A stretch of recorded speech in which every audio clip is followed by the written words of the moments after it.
Okay. What's up, my people? As you can see, that time of the week called boom, boom, boom, boom.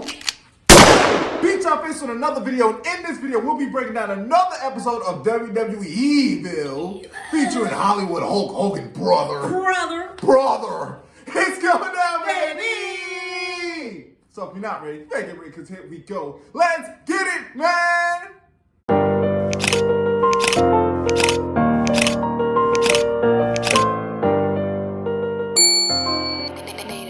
First thing first, off the rip, off the muscle! It's your boy, the Wildkatjaytroy!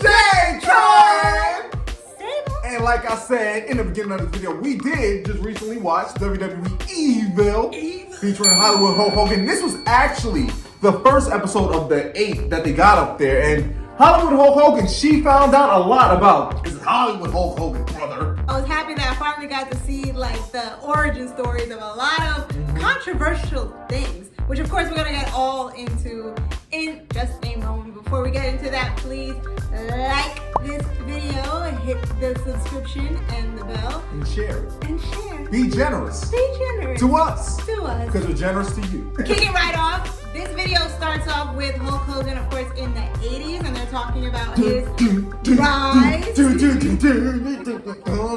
Okay. They're talking about his rise, how much of a big star he was, how all the little kids love him. All you little Jimmies. All little Jimmies love him. Everybody want to be Hulk Hogan. Say your prayers. Take your vitamins. Take your vitamins. And you'll be just like Hulkamania, brother. Not gonna lie, it looked like a fun time. We're gonna talk about like how Hulk Hogan is perceived nowadays, but for this video, we're just gonna talk about the past. Let's leave things in the past. We're talking about the rise of Hulk Hogan, how popular he is until it hits the 90s. Now the 90s counterculture was very popular, so a lot of people who were gangster rap was a thing. Gangster rap was a thing. Biggie Smalls, you know? Exactly. So no more flag waving, no more salute in America. Now everybody wanted the dark, grungy, denim, leather jacket wearing. Dirty, all that. Hulk Hogan now at this time is going on a decline in popularity. Even though he's coming out, he's still doing his thing, he's still wearing the boas and all that stuff. He's really not as popular. His sales are declining and they're starting to boo him in the ring. Jimmy Hart was really noticing that. They had a lot of legends coming out for this one. And it's good seeing my boy Mean Gene. I love Mean Gene because he was such a focal part in Hulk Hogan's career in WWE and in WCW. Mean Gene was always there. So it was good to see Mean Gene during these moments. Talking about the whole declining thing. With WCW, they needed that guy. Like, they had a whole bunch of stars. They had the Stings. They had Ric Flair. They had Macho Man. They had all these guys, but they didn't have the guy that takes them to the moon. And Hulk Hogan, Eric Bischoff felt like he was that guy. They first approached Hulk Hogan. They actually asked him to turn heel, and Hulk Hogan is not having it. He doesn't want to turn heel. He doesn't want to be the bad guy. He's scared. This is who he is. I can imagine so many of these people creating these characters, so many of these superstars and these wrestlers taking time out to craft a character, and for them to like make that change, it can be nerve-wracking. Yeah. I'm assuming it would be scary to just be the lovable Hulk Hogan, Mr. America, whatever, for so many years, and then now you want him to let down the little kid. Sidebar, because they wanted to do it. What?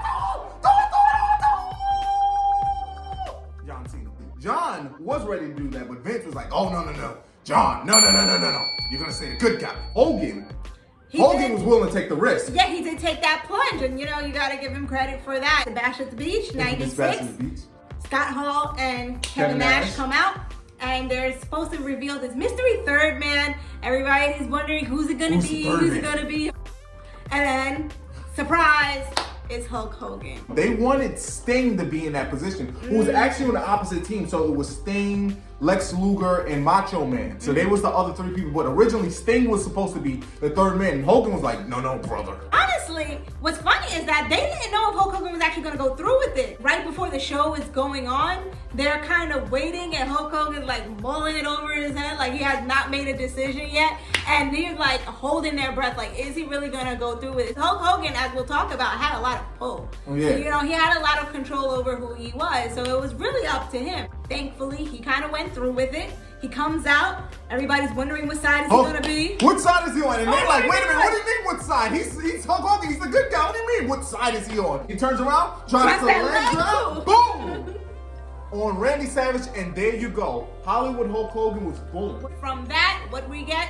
The NWO. Finally finding out what the NWO is and how big it was. She's heard a lot about the NWO within the time that she has been watching wrestling with me, but she never really saw that origin story. A lot of stuff that they left out in this documentary, but she saw a little smidgen. You know, we got the visual of Rey Mysterio getting thrown into the trailer like a dart. It's great. I understand now why they're like the faction to be and why there's never gonna be another one NWO, because they were super like charismatic. They were tearing down the house, coming down in these big old RV motorcycles. They were over the top and they were larger than life. And I love the fact that even though Hulk Hogan is probably like the anchor, Hollywood Hogan is like the main guy, everybody else in it still has that same amount of charisma. NWO really just looked like an exciting time, and it looked like something you had to experience firsthand. DDP did say it went from pulling 1 point, you know, they ones and twos, sound like today's wrestling.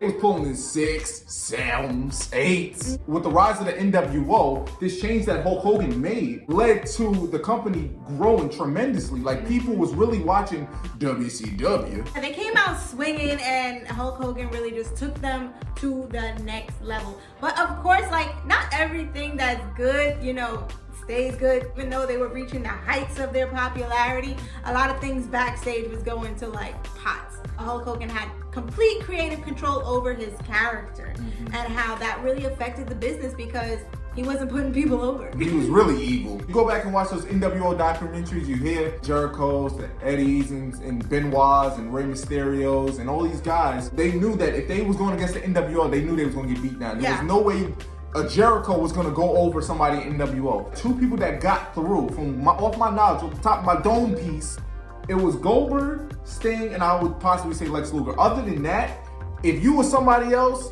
you was getting demolished. Talk about a golden shovel. Like, they was just basically burying the talent. Of course, Jay talked about earlier, Mysterio getting thrown into a dart. Thrown like a dart into the van. Like, what kind of disrespect is that? It's getting way out of control. The whole industry is a circus.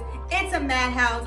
They get rid of Bischoff, bring in Russo, and him and Hogan are not clicking. Beef from day one. Russo was writing like the things that he wants the show to go. Hogan is like, nah, I'm not doing that, brother. Going back and forth, back and forth. Finally, Bash at the Beach, Hogan is supposed to drop the belt, and unfortunately, he's like, yeah, I'm not doing that. Brother. Yeah, brother.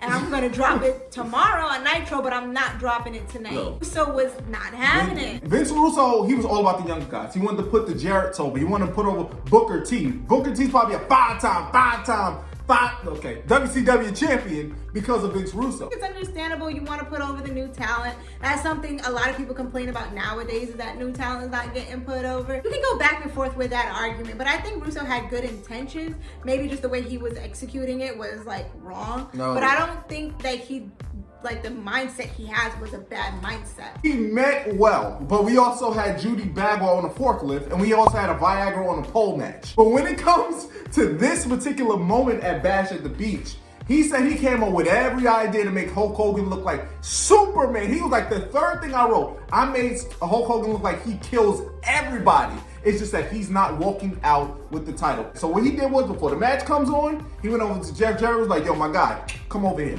Yo, just lay down, bro. Yeah, I'm tired of this guy. He laid down. Hulk Hogan got on the mic and was like, this is why this company's in a shape that isn't that. Hit him, put his foot on him, and Jarrett rolled out the ring. He walks out, he takes the belt, and just throws it in anger. It's like, it was just a hot mess that night.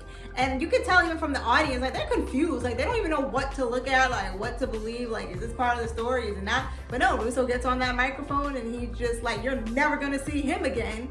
And lo and behold, that was the last image of Hulk Hogan in WCW. A couple years later, he shows up in the WWE. This was really the version of the NWO that I experienced, because I was all WWE, which is probably the worst version because it was watered down. It was all juiced out by that point. They had the famous Rock and Hogan match at WrestleMania. I do believe it was 17 or 18. One of them teams, okay? They had Hogan versus The Rock. And The Rock at this point is a new talent. It's so funny to hear The Rock as a new talent. Like, he's a young guy. He was a young guy at this point. Passing on the torch moment. Yep. Get into the ring, and surprisingly, people are cheering Hulk Hogan. Like, even though he's the heel, and they're supposed to be cheering The Rock, people are going crazy for Hogan. If you look at the actual match, it's not even like the greatest wrestling match. It's the crowd, it's the energy. Hogan just hulking up, and then you get that infamous, "What you gonna do, brother?" And then everybody's just going nuts, and Rocket's overselling, of course. It looked like what a WrestleMania is supposed to look like. That's what I feel like the energy, the vibe, the signs is supposed to look like. They do the match, it's going back and forth. Rock is looking confused. Overselling, of There's course. so much energy, so much screaming, and then finally, Rock hits his move. Match is done. Rock takes the W on that one. That was it of the evil Hollywood Hulk Hogan. Now, of course, he's turned heel in like TNA, but we're not gonna talk about it. The thing with that match was that it shows that you can have a match with a heel and a face, and no matter whether the person you win or you want to win does win, it can still be a great match. The electricity in that building was insane. I can feel it through the TV screen. I gotta show her that match. That is the perfect example of how a crowd can make a wrestling show, a wrestling match. Like, it's nothing like watching a good match on TV and there's no energy. But Hulk Hogan and the energy from him and The Rock, they generated something special that night in the Astrodome. I do believe it's the Astrodome. When it comes to Hogan, like, whether you support him or not, whether you like him or not, you can't deny that the man brought charisma to the ring. It's fine however you feel about the controversy. You know, I feel like, me personally, I have my own personal feelings, which, you know, we're not gonna get into this video, and, you know, I know you have your own personal feelings about it, but the point is that you can't deny somebody their talent. He had a talent for getting people invested in the story. And he was a draw. He was a draw. The reason why we have Mania is because of that man. Give that man his credit. So this was another good documentary. I did post a question on Reddit, and I asked people like what is their favorite episode from the series, because, you know, as we're doing this evil series, we were trying to do it in order of most interest, and unfortunately not a lot of people are feeling the series right now, and I'm surprised by that. Maybe it's because a lot of you guys, a lot of wrestling fans already know what happens in a lot of these stories.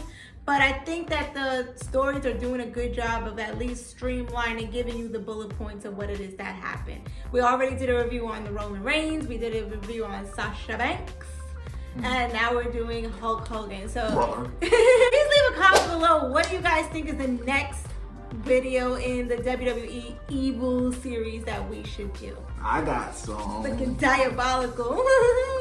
I love these documentaries because it just takes me back to a time when wrestling was actually fun and great characters and it was just a great time that we're never gonna get back. So I enjoy these documentaries. I like that she's learning some things. Yeah. And when we talk about the NWO and throwing up 2 sweets, she knows exactly what we're talking about. So with that being said, my people, if you like this video, hit it with a thumbs up, like, subscribe, show me my baby some love, and follow us on our social media that we posted after this video.